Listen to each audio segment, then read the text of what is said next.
Thank you, Madeline. That was really a beautiful introduction, very sweet. And I think you should say that in a number of these initiatives, you have been a very substantial participant, including the CP case control study and the elegant study follow-up. So thank you very much. Well, it's a pleasure to give a seminar to our department on what I've been doing for the last several months.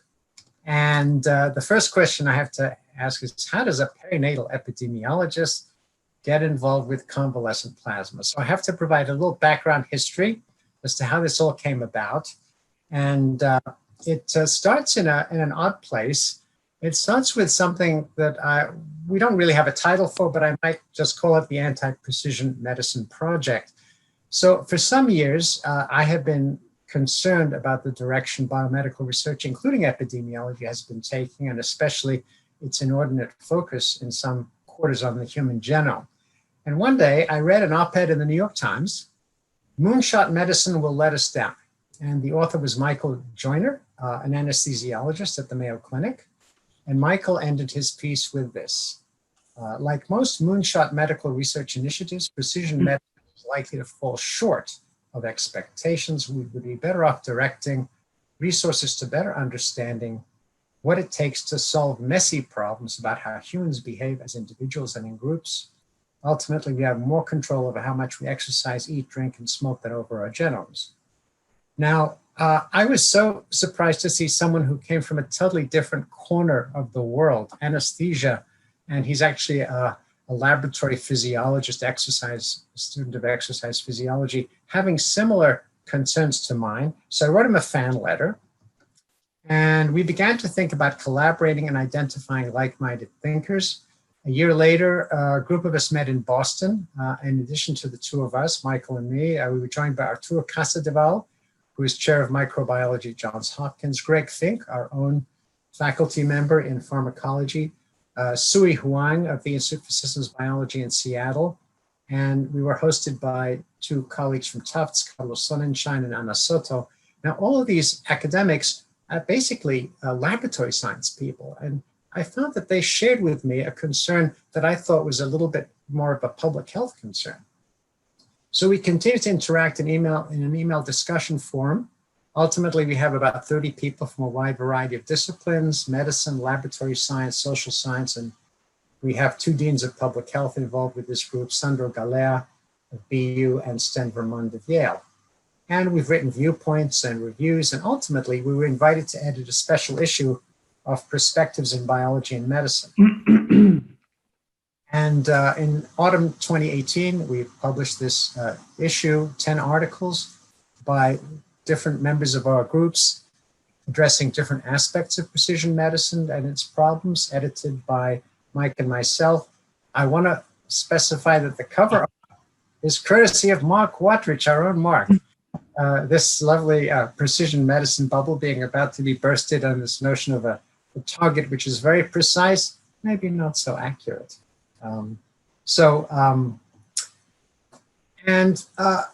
Before I tell you how this morphed into that, I need to provide you some background on the notion of passive immunization, which is what convalescent plasma is a part of.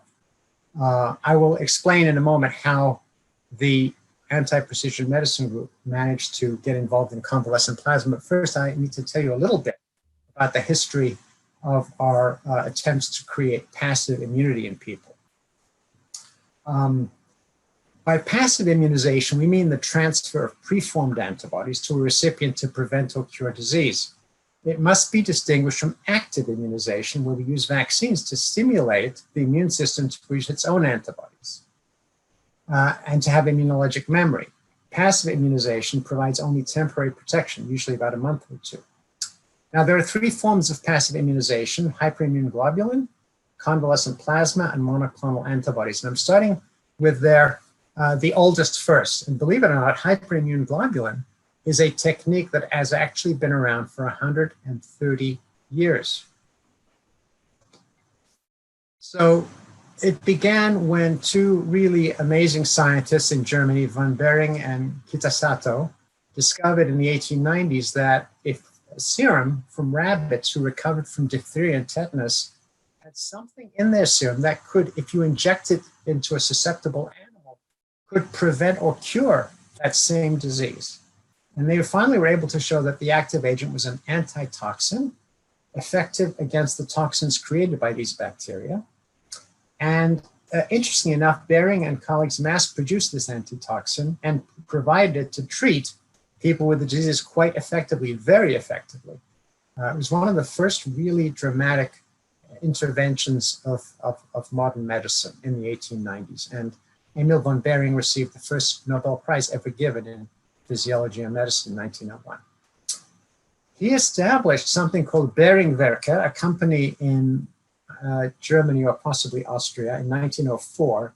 And eventually, after many incarnations, it merged with an Australian firm, Commonwealth Serum Laboratories, established in 1914 to form CSL Behring, which is still alive today and makes several immunoglobulins and coagulation factors. So immunoglobulins, which is the distillation of plasma from or serum from a recovered individual or animal to find that nub of antibodies, concentrate it, and give it by injection to people, has this long history. And apologies for that phone ringing, someone will answer it. Now today, we have several hyperimmune, we call them hyperimmune because it's distilled from many, many people, many forms of antibody in it, or sometimes called polyclonal because there are multiple antibodies in this kind of a product.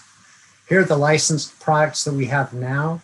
They're often used for post-exposure to prophylax against the several forms of hepatitis, tetanus, RSV, vaccinia, any number of them. And a nice review paper in 2015 from the NIAID. The Graham there is the director of their vaccine study services. Now, right now, in fact, hyperimmune globulin is being actively created as a treatment, potential treatment in COVID-19. The plasma fractionating companies, which are the people who nowadays make these kinds of products, they take plasma from many donors and distill it down, and they manufacture an antibody product. They've agreed to merge resources and create a generic hyperimmune globulin derived from patients. So it's been claimed they were not trying to make a profit. They're going to give this at cost. A group is called the Codic Plasma Alliance, and a trial has just begun. The principal investigator is William Mezzanotte of CSL Behring, and this trial is supported by the Gates Foundation and NIH, but it's only just getting underway. Now to turn to the second form of creation of passive immunity, the one I'm going to talk about mostly today, convalescent plasma. Unlike the hyperimmune globulin, it's not a manufactured product, but it's just obtained acutely from a recovered patient for use in a sick patient, from one patient to another. Because you need no manufacturing, CP can be used nearly immediately in an epidemic situation. It takes months to create a hyperimmune globulin product. Even now, as I tell you, right, in the midst of this epidemic, we see this trial for the first product only just now beginning. There was a substantial history of success, we think. I mean, there weren't randomized trials done in the early 20th century in bacterial meningitis, in pneumococcal pneumonia especially, and in the 1918 influenza. There's data to suggest it was effective. Today, we obtain convalescent plasma by plasmapheresis, which returns the red cells to the donor, so people can even donate plasma as often as once a week for a while. And each donation can be as much as 600 cc's. Some people have given more even, and which could serve 3 patients if you take 200 cc's as a dose with sufficient antibodies. So it's a complex process because you have to find a donor who has antibody levels, we hope, or presume, and then get them to somebody, but it doesn't take a whole lot of time to get this going. Now, the third form of antibodies, which gets a lot of attention today, is the monoclonal antibodies. Yesterday, the New York Times had an article about monoclonal antibodies, and they said if monoclonal was the only form of antibody treatment. It's not. It's just one of 3 forms. But anyway, it's the most recently developed. 45 years ago, Kohler and Milstein wrote the first paper on this. They got the Nobel Prize for it in 1984.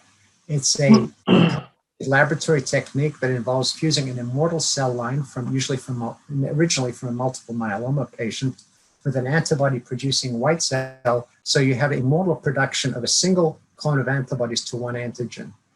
It's historically mostly been used in the last 30 or 40 years for cancer or immune disorders. There are actually, surprisingly, only 3 monoclonal antibodies approved for infections. One treats respiratory syncytial virus. The initial studies were a little bit iffy, so it's been restricted really to high-risk infants, severe prematurity, kids with congenital heart disease.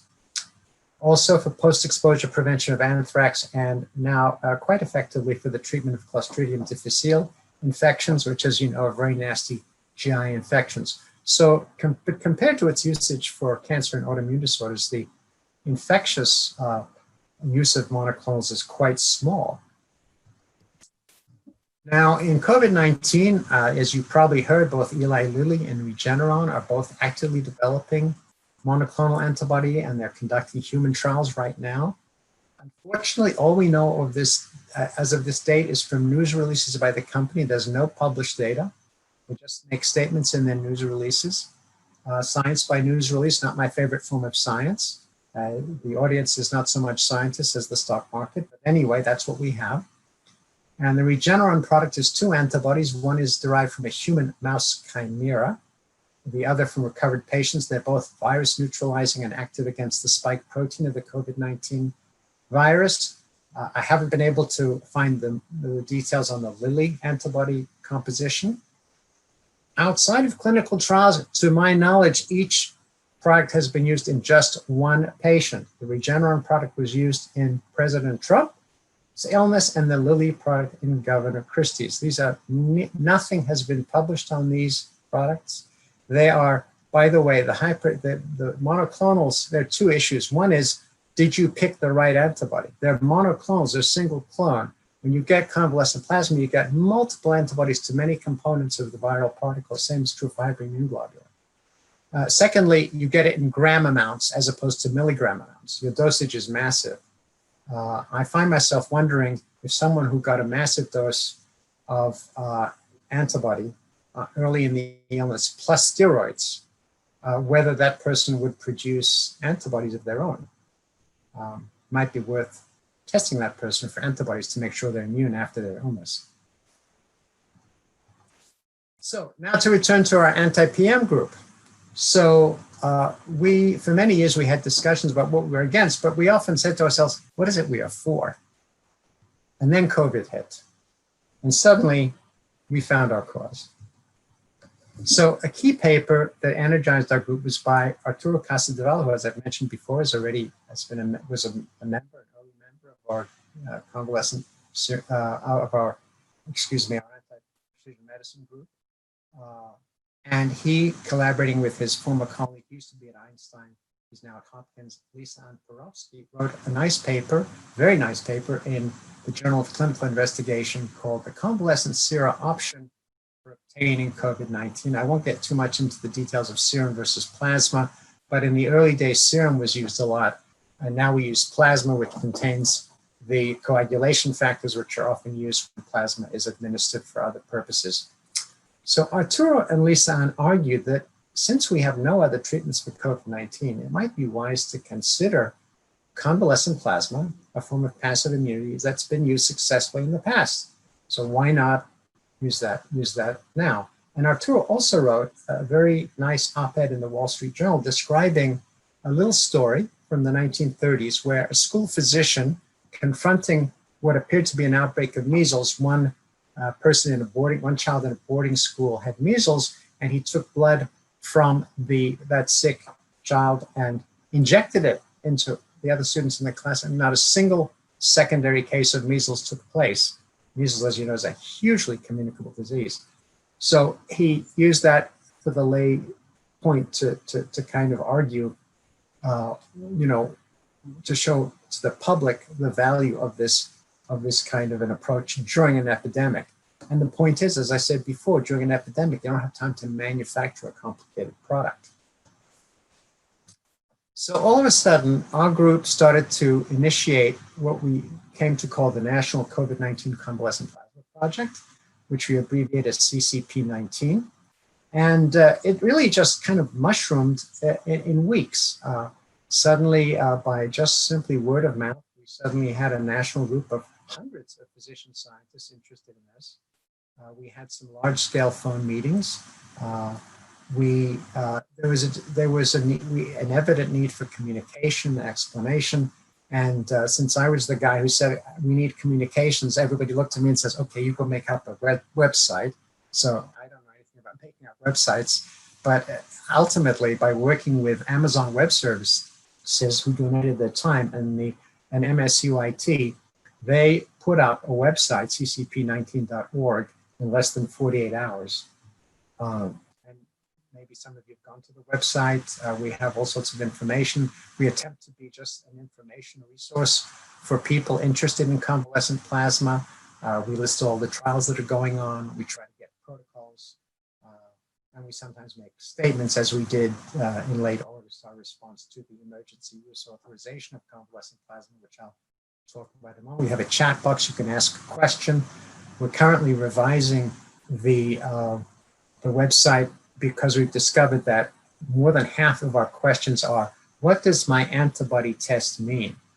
People get antibody tests and have no idea what it means. And actually, truth be told, often we don't know what it means, but we're really working hard. We've got an advisory committee of really smart antibody knowledgeable people to help us, and we're revamping it as we speak.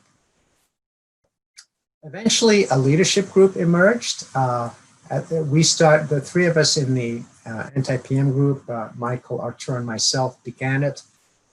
We brought in colleagues, largely in infectious diseases, Lisa Borovsky, who was co-author with Arturo on his paper in JCI, Shmuel Shoham, who is also an infectious disease physician at Hopkins, Jeff Henderson, who is also part of our anti-PM group, who's also an infectious disease physician. And we realized we needed someone who really knew transfusion medicine. And so Jeffrey brought in his colleague Brenda Grossman at Washington University, a really wonderful group of people to collaborate with. In the early hot days of April and May, we had a conference call every evening, 7 days a week at 9 p.m. Eastern, 8 p.m. Central. And gradually we've reduced it to now once a week. Tonight we'll have our Thursday evening call at 9 p.m. I hope that's not during the debate, but who cares? And then, just as we were getting organized, a major development took place which just changed the whole face of it. When on April 6th, the FDA announced its expanded access program for convalescent plasma. And the amazing thing about this is that it turned out to be a program that was conducted jointly with the Mayo Clinic. So let me go over some of the FDA developments in relation to convalescent plasma. And now I'll explain why this particular development was so important for us. So actually, the FDA this year has issued 3 different authorizations for the use of convalescent plasma. First of all, you must understand that it's viewed as an experimental biologic product. It cannot be used without authorization of the FDA legally. It has to be approved by the Division of Biologics of the FDA. On March 22nd, the FDA authorized the use of convalescent plasma for compassionate use on a case-by-case basis. You could write to the FDA, call the FDA, fill out a 4-page survey and say, patient X, I really want to give him convalescent plasma. I have some plasma, it matches his blood type. I want to give it. You fill out the form, and they tried to expedite it, but just one person at a time. Also, interestingly enough, that emphasized giving it to people who are kind of just compassionate use, end of life, someone who's about to die. This is the last place to use convalescent plasma, as had been known for decades, as we have aptly found as well since. So, but shortly thereafter, only a couple of weeks later, FDA authorized the expanded access program.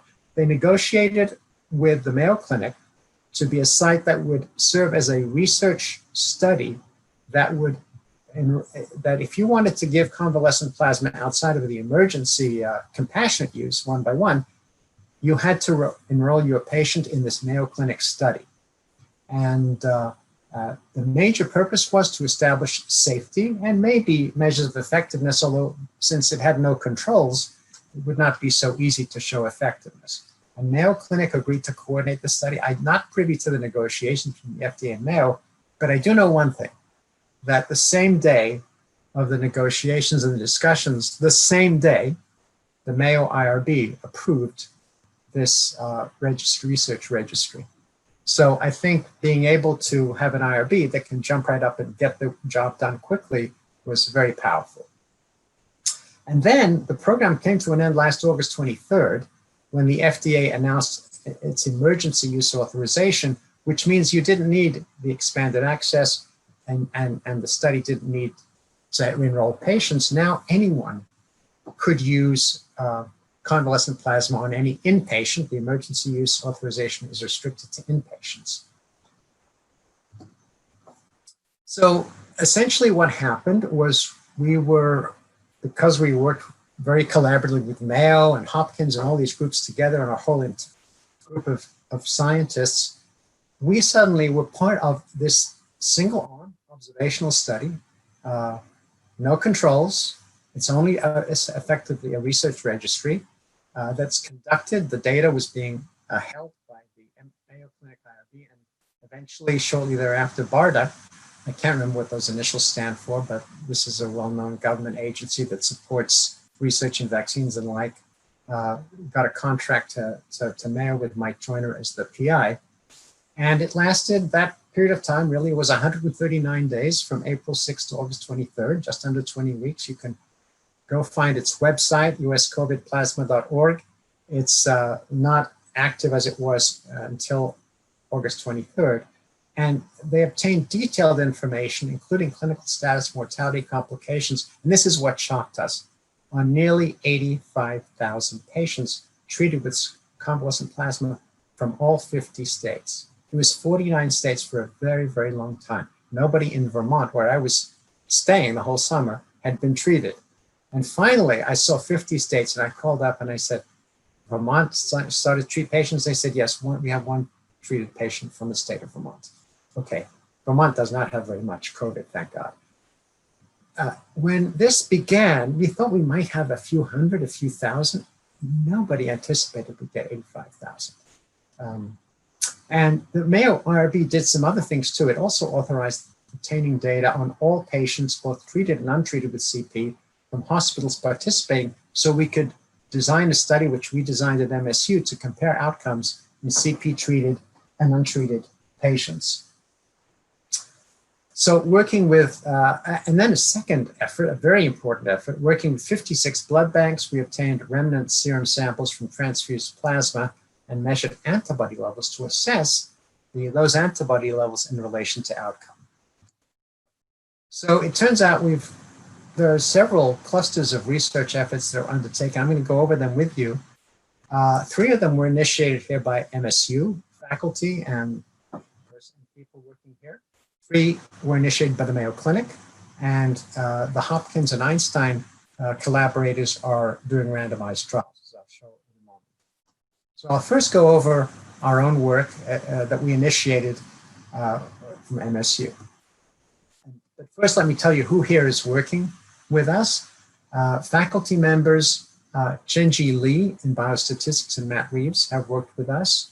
I stole shamelessly from the ECHO project 2 wonderful people, Brianna Kornatowski and Tengfei Ma. Raed Highlight served as a graduate assistant with us in the summer. I should say we did receive some funds from Takeda, which is one of the fractionating companies, gave us a gift, and we were able to get a small subcontract from the BARDA contract to Mayo to do the study I'm going to tell you about in a moment. And then we, lacking resources, we do have students lacking financial resources. We can put students to work. Several, I hope, are on this, are attending this meeting. Several you will recognize the names from epidemiology: Belisha, Barrett, Megan, Alyssa, Allison, and then Erica Leidy, a medical student, Sarah Campbell, an undergraduate, Rachel Thompson and Thomas Borowski from Grand Valley State, who were brought in by Allison from her work at Kent County Health Department, a student from the University of Michigan, Kathy Slawinski. Bikram Dillon joined us. He was a University of Florida student who was about to start his internship and did start his internship at Detroit Medical Center, very interested in antibodies.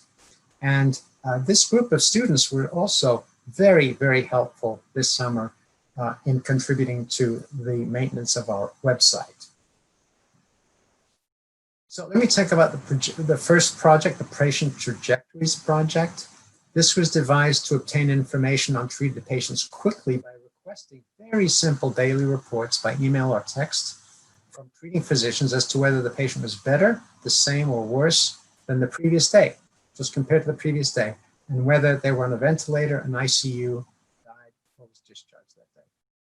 So this took under a minute to fill in, and pleasantly enough, we got a lot of docs to do it. The programming was done really quite cleverly by Amazon Web Services, and it was initially on our website, but as soon as the EAP developed, we said we better put this on the Mayo website so that the people registering their patients on the EAP could see this opportunity to give daily status reports. We scored it in ordinal fashion. Death we scored as -2, worse as -1, the same as 0, better +1, discharge alive +2. And we looked at cumulative scores over the days post-transfusion. We actually got 7,000 plus patients filled in, patients to be filled in this study, most of whom were discharged or died.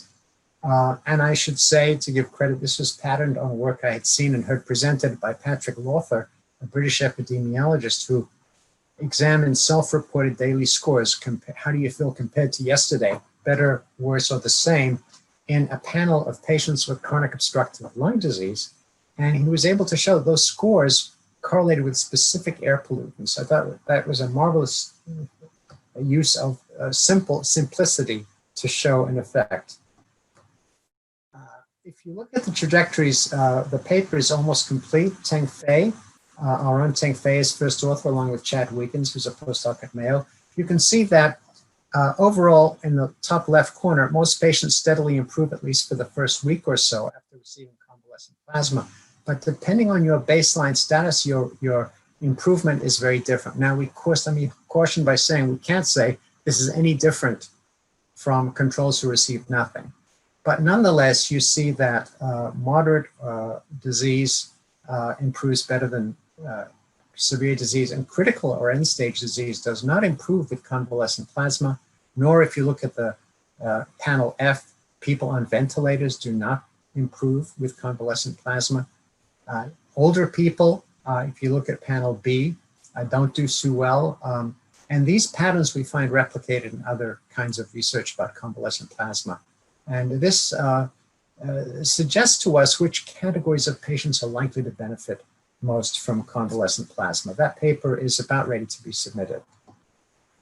The treatment control study, which was authorized by the Mayo Clinic, the initial design was Chenji Li and myself. Hospitals could forward data to Mayo on all their entire panel of COVID-19 patients, and the Mayo biostatisticians would match untreated controls to the treated patients on sex, age, race, hospital, respiratory severity, and we matched on the day corresponding to the day that the treated patient got their convalescent plasma.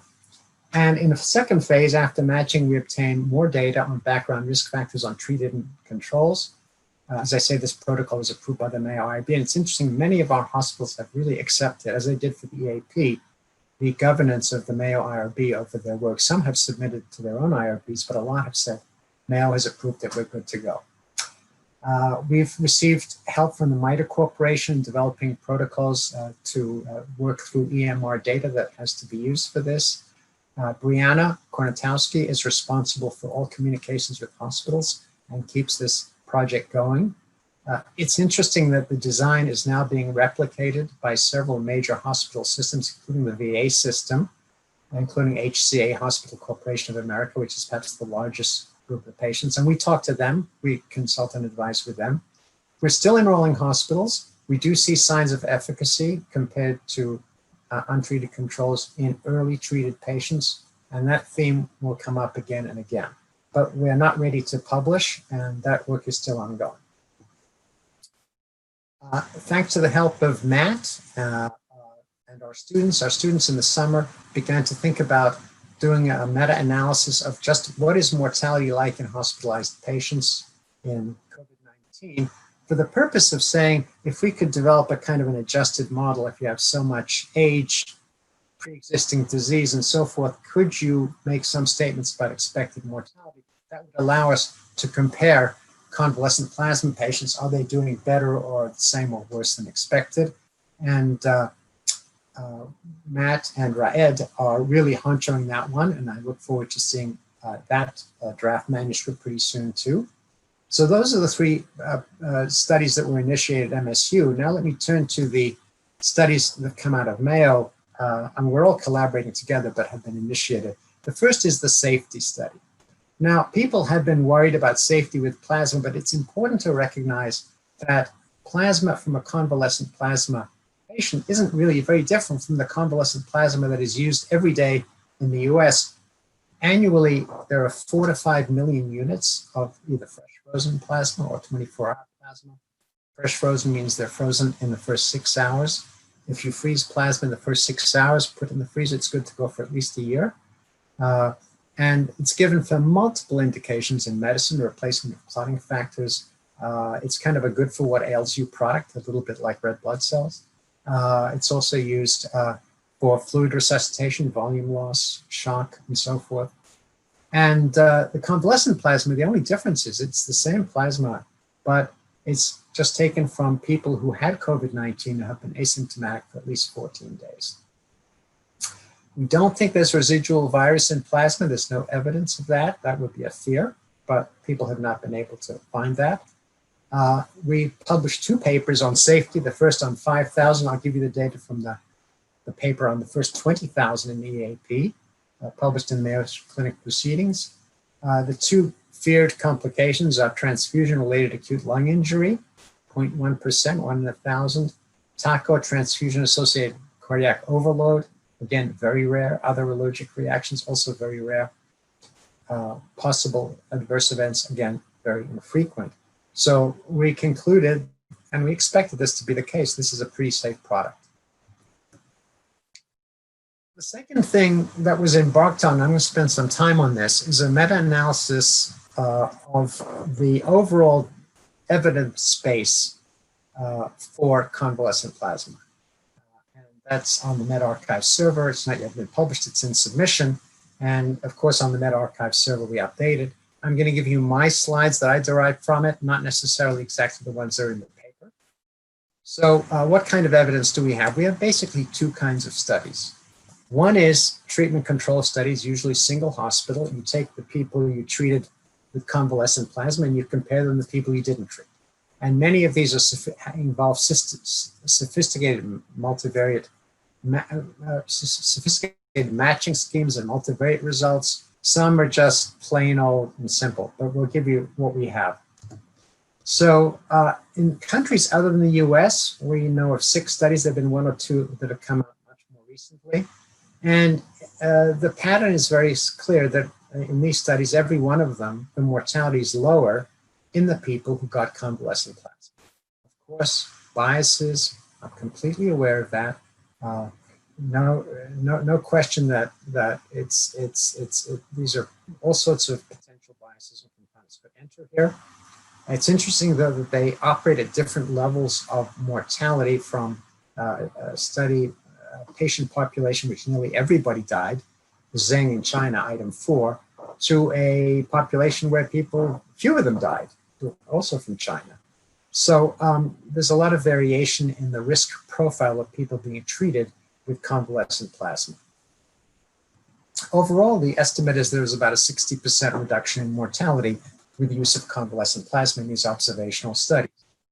The US studies are, I think, in some ways a bit more sophisticated, particularly the paper, the first one from Mount Sinai Hospital in New York, actually had very careful matching. And they almost everyone showed a reduction, very often significant. Rogers and Providence had the least effect, but still got a 20% reduction. The overall reduction is about 35%. And the important takeaway point here is that not so much that that we're sure that these are accurate, but you're getting study after study in which pretty much everybody gets a reduction in mortality with convalescent plasma. Now, randomized trials, the gold standard. Unfortunately, the universe of randomized trials is very, very limited now. NIH did not invest in doing randomized trials of convalescent plasma, showed very little interest in that, unfortunately, in the beginning. Part of the reason I think the EAP was set up is because there weren't any trials going on, or very few. Eventually, around June or July, the NIH began to get interested in and began funding some randomized trials, but it was rather late. We've not had a single randomized trial of convalescent plasma published from the US. All these studies from overseas. The first one published was from Wuhan, showed a reduction in mortality, not significant. And it was restricted to individuals who were not ventilated at the time of treatment. If you took out the ventilated patients, there was a significant reduction in mortality. By the way, this was true of the Mount Sinai study as well. Definitely an effect in people who were unventilated at the time, not an effect in people who were ventilated. The two studies that were terminated early, actually all these studies were terminated early. China and the Spanish study ran out of patients. The epidemic was controlled locally. Again, both showed reductions. The Dutch study was terminated early for a peculiar reason. They said that they discovered that at baseline, a lot of their patients already had antibodies.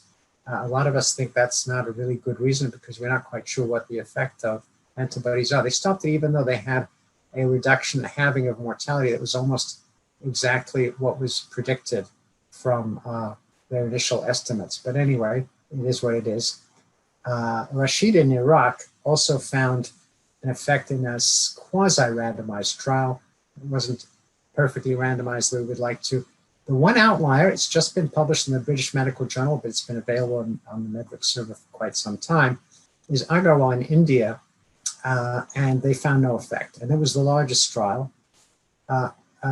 Unfortunately, there are some, well, let me first say, first of all, although they found no effect on mortality, they did find an improvement in oxygenation levels, and I believe also in improvement in condition. But their big problem was they had only a small fraction of their donors had high antibody titers.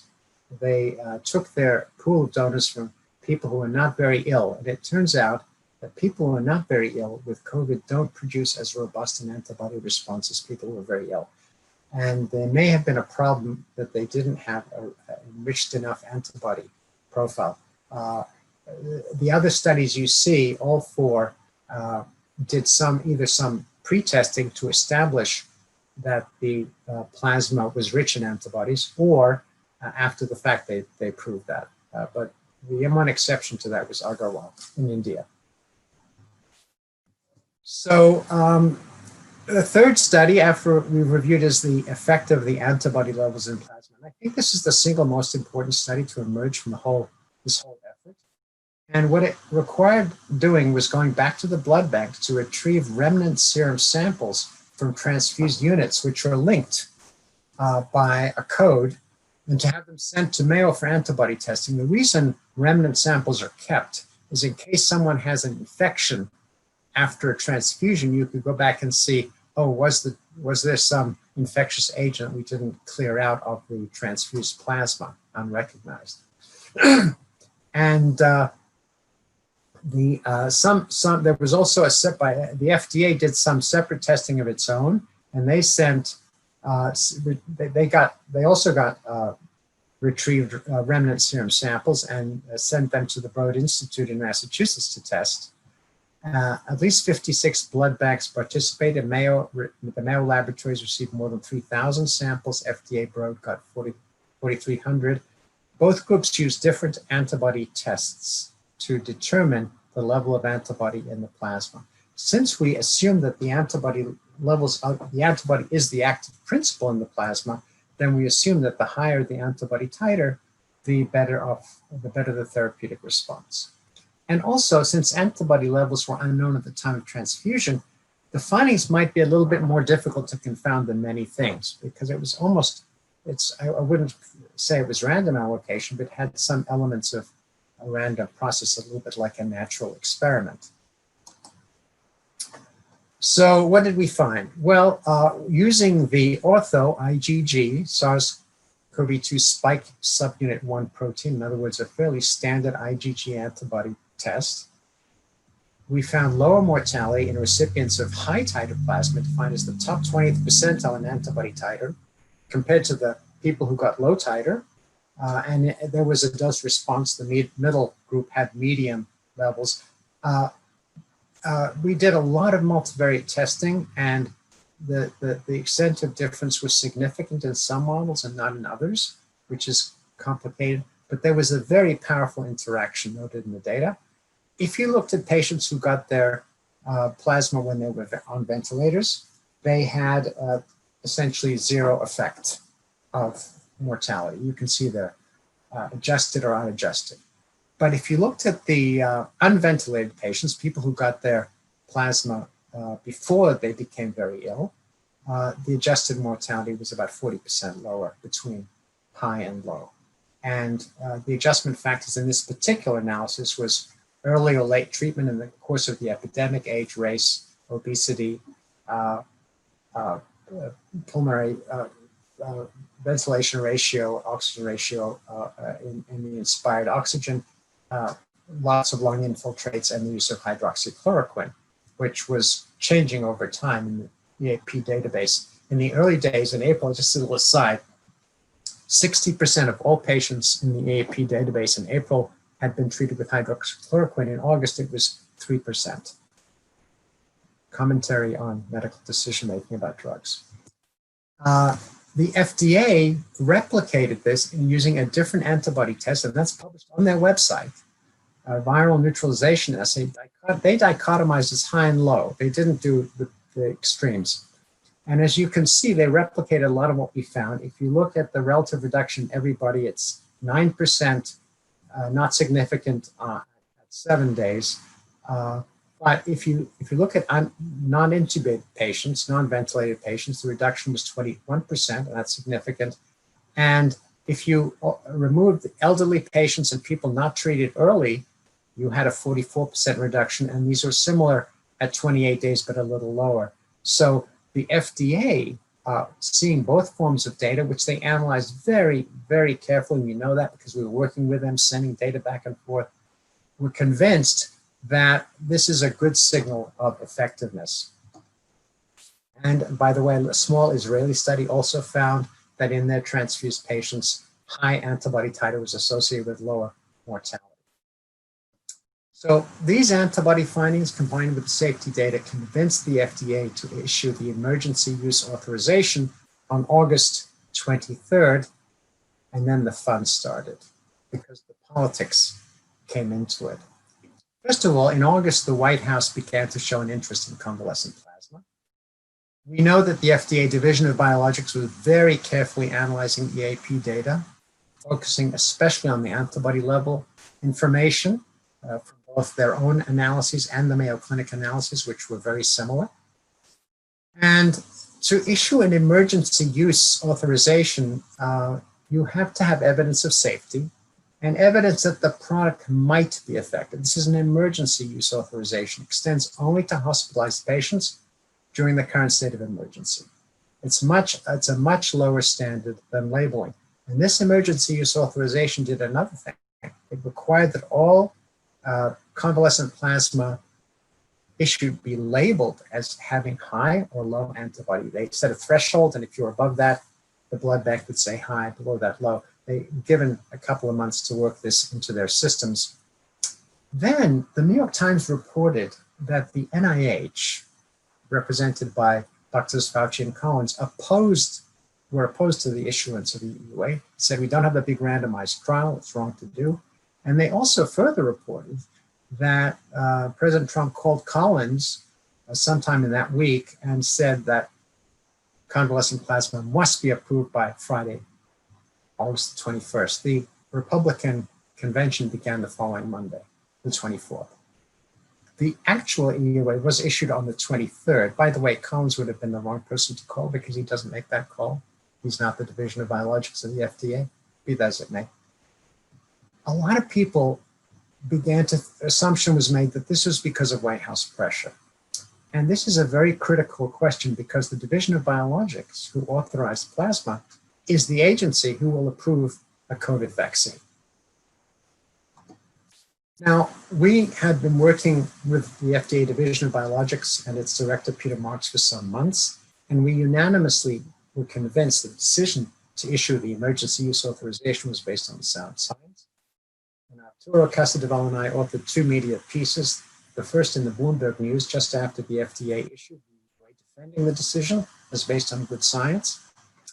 And the second nearly a month later in the Wall Street Journal, this was Arturo's great idea, explaining why scientists sometimes disagree, why the FDA and the NIH might disagree on matters of scientific interpretation. So this was the first one. FDA made the right call on COVID plasma treatment. By the way, the headlines, of course, made up by the newspapers. And the second one, in the Wall Street Journal, a little debate on plasma is healthy for science. So we were trying to kind of give a little bit of an explanation to the world of why these decisions were made and why there might not be full agreement. We've heard, by the way, since that Dr. Collins has come around and agreed that the EUA is appropriate. I don't know that detail, but I've been told that. What about trials on the horizon? We still don't have a single US trial published on convalescent plasma. Right now, Lisa Ann Perovsky, who is part of our leadership team, she's at Einstein, directs the largest current US hospital trial of convalescent plasma. The sample size is now over 300. They had a first look at the data a while ago by the DSMB when it was about N equals 150, and they encouraged continuation of the trial. In other words, the results were not either damning or convincing. Take more data. Lisa Ann openly worries that in the early enrollment in April and May, now that we know that ventilated patients don't benefit from this, or suspect that they don't, may have been too sick to benefit from CP, and that may be a problem. Another member of our leadership group, Shmuel Shoham of Hopkins, is now directing a trial of uninfected people of high risk of exposure.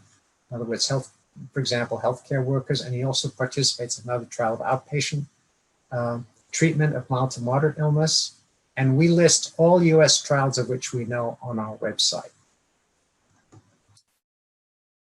Well, let me wrap up by saying, how could we all do this and still retain our day jobs? In my case, I don't know about the others, the answer is great collaborators and great research staff. And I'd like to thank a lot of people. The first group is my co-principal investigators in our ECHO project, which is a big, hairy NIH project, which takes a lot of work. Jean and I are the co-principal investigators at MSU. Doug Rudin, a neurotoxicologist, is at Wayne State. Patty McCain of the Michigan Department of Health and Human Services represents our health department subcontractors. Mike Elliott, great biostatistician at U of M, and Charlie Barone, a wonderful pediatrician at Henry Ford, are our team, and they have stepped up to the plate fully. And more than that, we have a fantastic study office. Those of you on the 6th floor now, at some point, you'll eventually get back into the building.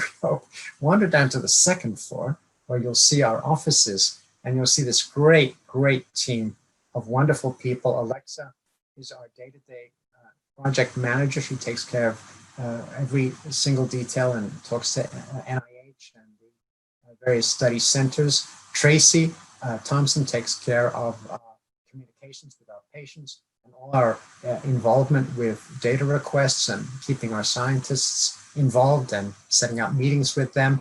Brianna, who, as I've said, I've plundered to use in our COVID work, convalescent plasma work, is in charge of follow-up.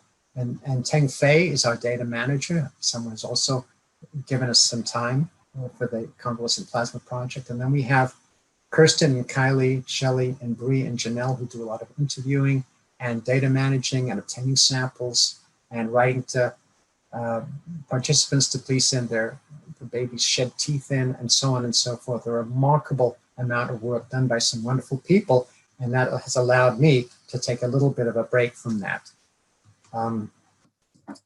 So, conclusions. even absent a large randomized trial, it's hard not to see powerful evidence from a variety of sources of convalescent plasma efficacy in reducing mortality, and of course in doing other things as well. I think the data showing the dose-response relationship of antibody levels, which were unknown at the time of treatment, is very hard to explain away. It's clear that early treatment is better than waiting until disease is more severe and complications have ensued. If I were to get COVID-19, I'd want high titer convalescent plasma as soon as possible. Let me be frank. And as for precision medicine, our starting place, frankly, we still await a measurable therapeutic or preventive advance in COVID, or frankly, in any other disease from precision medicine approaches.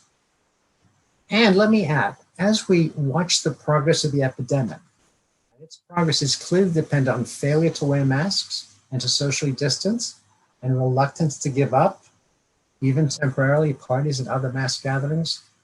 I return to Mike Joyner's words from 2015 that I quoted in the first slide. We'd be better off directing resources to better understanding what it takes to solve messy problems about how humans behave as individuals and in groups.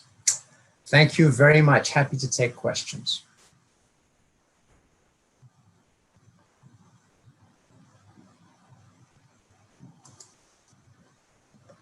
Thank you very much, Nigel. I don't know if you can hear any of our clapping, but That's okay.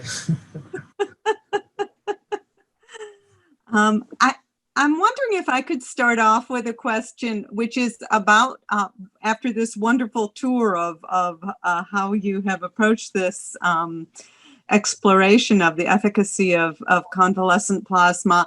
If you could tell us about some of the impediments, including cost, for this treatment. Well, that's a good point. You know, the interesting thing about plasma, we recognize this early, is compared to pharmaceutical products, there's no big pharma behind it. There is no, it's just patient to patient, and the cost is minimal. It's the cost of doing the plasmapheresis, basically, and purchasing the unit from the blood bank. Remember, the blood bank world, which is where convalescent plasma has to come from, is operated on a not-for-profit basis. People are not paid to donate blood. It's a donation. It's the gift of life, as they like to say. So blood and plasma are donated products. So one of the big advantages we thought was, this is not going to be costly. It's going to be a little difficult sometimes to arrange because it's not like taking a medicine off a shelf, but you won't have any large profit behind it. And I think the costs in hospitals are in a few $100s level. And you know, the interesting thing is the product can be obtained from people repeatedly. I mean, Mona Hanatisha, some of you know Mona in Flint, got COVID in a trip to England in March or April, has given convalescent plasma at least 3 times, to my knowledge, you know? And other people have given more. So it's not a very costly intervention. We think that the cost, we think that remdesivir, which is a pretty effective drug, a single treatment is about $6,000. We don't know what the convalescent plasma, the immune globulin, the monoclonals are going to cost. The polyclonals are perhaps not going to cost too much because there's a decision been made to make them generic and non-profit. But the monoclonals by Regeneron and Lilly, who knows? So convalescent plasma has the advantage of being cheap too. Good to hear. Good to hear this. We have a question in the chat. Okay. From Felicia Wu. Oh, Felicia. hi, Felicia. How are you? Can you unmute her so she can say her question? Is that feasible? Oh, hello, Nigel. Hello, Madeline. Hi. Hi. How are you?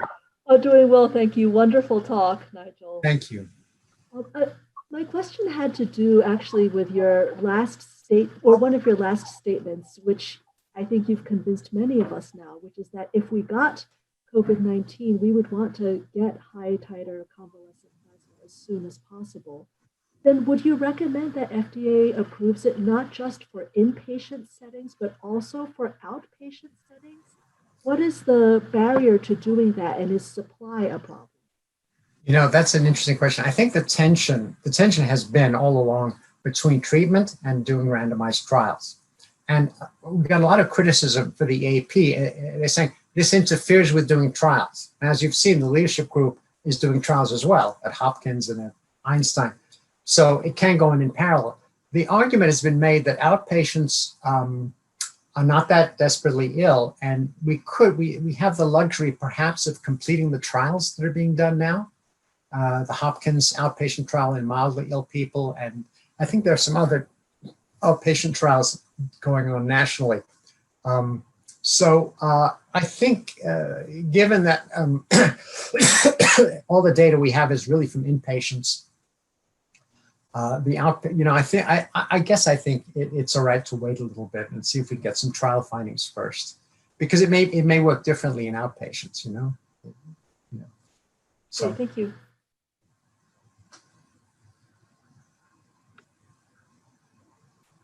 Do we have any other questions out there? Madeline, if we have time for another question, this is Jim. I'd love to ask one. hey, Jim. Love to hear one from you, Jim. It was a great talk, Nigel. I really appreciate it. Thank you. And it's wonderful work. I want to zero in on the last sentence of your talk and the quotation about understanding the messy world and decisions people make and the ways humans and society behaves. Can you help us reflect on how it happens that in our epidemiology curriculum, we don't really have much in the way of required coursework on people making behavioral choices, whether as individuals wearing a mask, social distancing, or collectively as individuals, say in a church congregation or something like that? You know, it's a wonderful question, Jim. And, you know, I hope the next generation of epidemiologists, the younger people in the audience, will reflect on it and maybe think of ways to introduce that into the curricula they will teach in the future.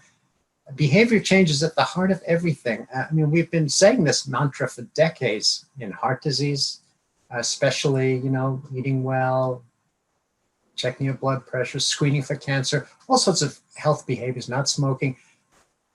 It's funny how in an epidemic, health behaviors suddenly become massive, you know, absolutely massive. You might think in an epidemic, well, people are going to get it. No, it's crucial. And you see every surge we see is a function of behavior, of decisions made, and of models set forth at the highest levels, or not set forth, or set forth the wrong models. And we hope that we can induce behavior, get people to understand the need for behaving in a sensible way to protect themselves and to protect others. But I agree with you, it's a very, very important, massive topic in our field and in public health in general. Thanks a lot. Stay safe. Yeah, you too. I saw a question from someone in the chat. Now the chat has come up.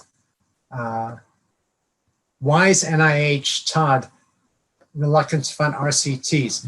Let me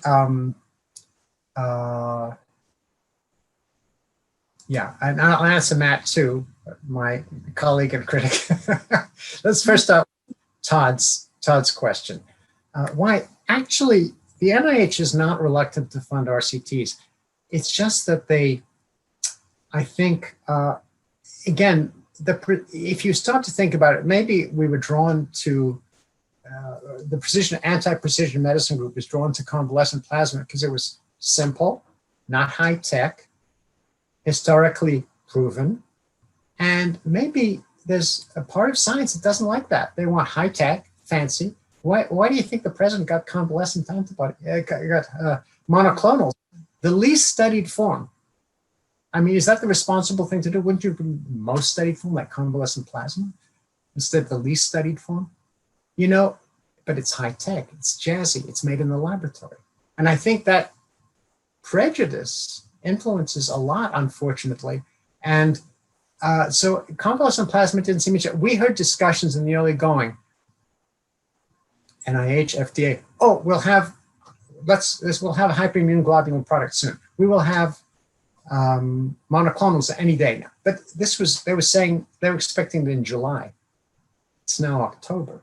You know, these things take time, but convalescent plasma didn't take time. And it's unfortunate that the NIH did only later it came to, it's supported, now it's supporting Leanne Perovsky, a big group at Vanderbilt, which has gotten a lot of money, not so many patients enrolled yet. I just think it wasn't jazzy and sexy, you know, convalescent plasma. Too old fashioned, too blah, you know, that's been done before, except it works. I think it may work. Now, as to Matt, without benefit of doing RCTs, how can you identify which subset of patients will benefit from treatment using the observational data alone? We can't for sure, but it's this question, this pointed question of we know what the rules are for weighing evidence in general. What are the rules for weighing evidence in an epidemic situation? Without the benefit, so we should do nothing while we wait for the RCTs to come in. We've treated 85,000 people with convalescent plasma, and we have a suggestion from 2 different antibody tests that people who got high antibody plasma survived better than people who didn't get high antibody plasma. It's, you know, could that be confounded? We've looked at every possible set of confounders you could imagine. We can't get rid of the effect, okay? Especially, and certainly in the unventilated patients. Given that state of knowledge, and someone was hospitalized, would you say, I'm sorry, we have to wait until the trials are done, my dear? I'm sorry, we can't treat you. I mean, you know, this is the dilemma we face in medicine, you know? That's my argument. You know, we all wish we had randomized trials, but we don't have them. There, you know, it may be that in a few weeks from now, we'll have randomized trials out.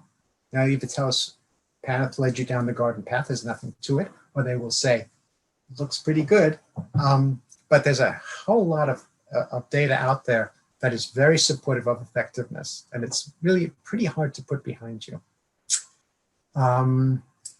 The exact threshold, Joey, is very difficult to determine because it seems to be a continuum, and there are so many different antibody tests, and none of us know which is the key one.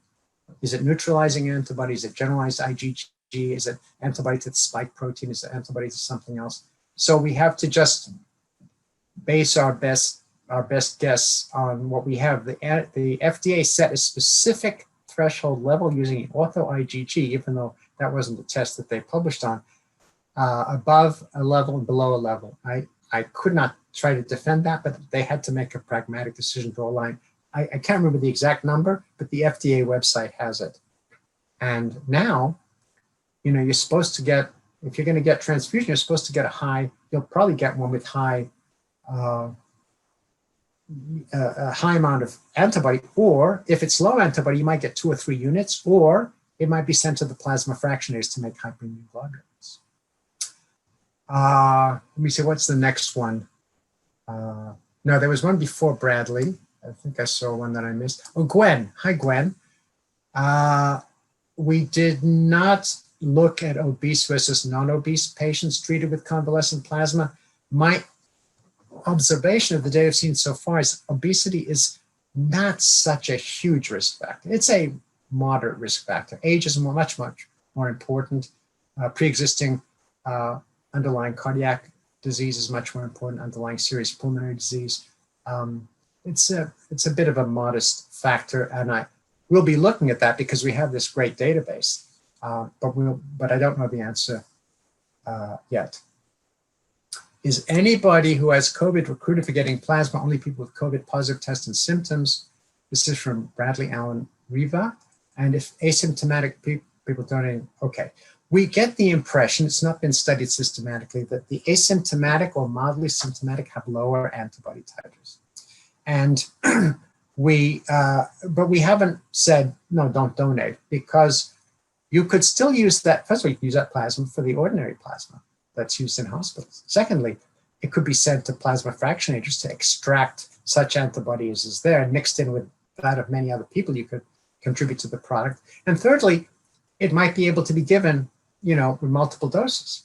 So, but clearly, but they're active, but they're very active patient groups supporting. In fact, one of the most remarkable stories of all is how certain individuals have made it their mission in life to get donations of convalescent plasma. And if you look on our website, you'll see a profile of Chaim Leibovitz, a New Yorker in the Orthodox Jewish community, who has been unbelievably effective at getting literally thousands of people to donate plasma. The first community hit hard were Orthodox Jews in New York, and they stepped up to the plate. They started giving plasma like crazy, and that's why New York was the epicenter of convalescent plasma treatment for a while. Mount Sinai and Montefiore and a number of other New York centers. And he flew to Florida and started to encourage Floridians to give. So it's quite a remarkable story. There's a group called The Fight Is In Us, a patient advocacy group. They're really quite wonderful. A lot of good things have come up. Oh, Felicia, Bradford Hill. Oh, I love Bradford Hill criteria, as well as regular. So yes, dose response, mechanism of action. This makes an eminent sense, mechanism of action. Consistency of results across many studies, you know. I think we're doing pretty darn well in Bradford Hill, Felicia. I hope you agree. And Brianna gives us our webpage, the link to the webpage. Thank you. Raed, hey Raed, are you optimistic when looking at the near future? And do you think this winter we will lean towards herd immunity? No. Right now, what is the best estimate of total immunity in the country?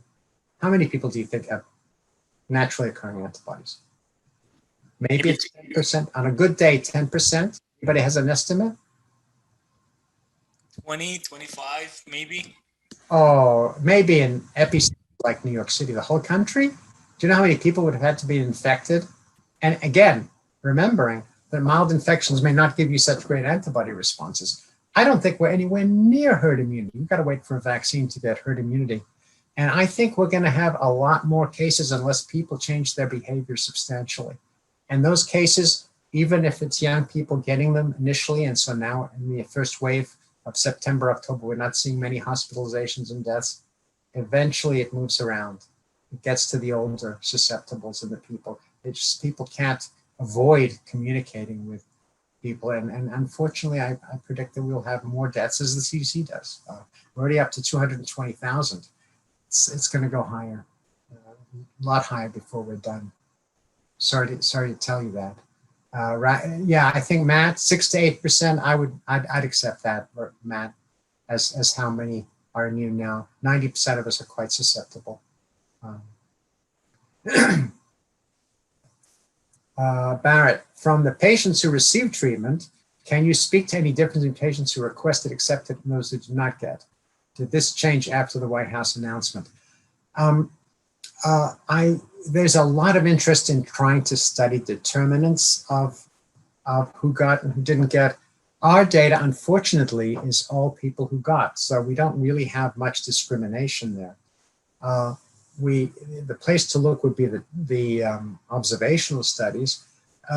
They're not generally, it's not clear that in the observational study the risk profiles are dramatically different between people. Sometimes you wonder about drug use. You know, if someone went the remdesivir route, did they not go the convalescent plasma route? If they went the hydroxychloroquine route, did they not go?